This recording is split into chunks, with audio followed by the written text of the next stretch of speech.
جو وہی لے کے آتے ہو پتہ ہے کہاں سے لاتے ہو؟ کہاں سے لے کے آتے ہو؟ کہا یا رسول اللہ زیادہ خبر نہیں ہے، ایک پردہ ہے، اس پردے کے پیچھے سے آواز آتی ہے، بس وہیں سے وصول کر کے آپ تک پہنچا دیتا ہوں۔ قریب امیر المومنین تشریف فرما تھے، بس وہیں سے لیتا ہوں اور آپ تک پہنچا دیتا ہوں۔ کہا کبھی پردے کے اندر جھانکا کے بولنے والا کون ہے؟ کہا یا رسول اللہ اتنی جرت ہی نہیں، جتنا بتایا جاتا ہے اتنا کرتے ہیں، اجازت ہی نہیں ہے اندر جھانکنے کی، اس لیے کبھی اندر جھانکنے کی کوشش ہی نہیں کی۔ کہا اچھا آج ہم اجازت دیتے ہیں۔ جبریل گئے اور جا کے جو پردہ ہٹایا، یہاں پہ دو روایتیں ہیں، اس لیے وہ دیانت کی وجہ سے دونوں پیش کر لوں۔ پہلی روایت یہ کہ انہوں نے دیکھا پردہ ہٹا کے پیچھے تو وہی جو زمین پہ امامے کو پیش دے رہا تھا، وہی پردے کے پیچھے بیٹھے ہوئے وہاں امامے کو پیش دے رہا تھا۔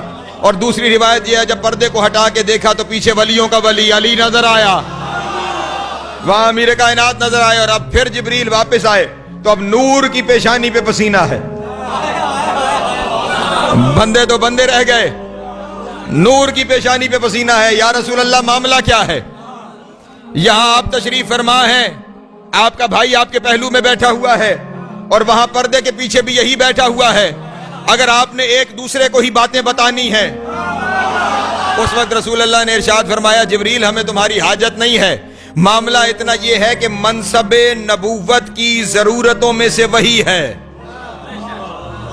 منصب نبوت کی ہماری ذاتی ضرورت نہیں ہے، منصب نبوت کی ضرورتوں میں وہی ہے۔ نبی وہ ہوتا ہے جس پہ جبریل وہی لے کر آتا ہے، منصب نبوت کی ضرورتوں میں سے وہی ایک ضرورت ہے، اس لیے تمہیں درمیان میں ڈالا ہوا ہے، اور وہاں کے پردے کے پیچھے بولتا یہ اس لیے ہے کہ لسان اللہ یہی ہے۔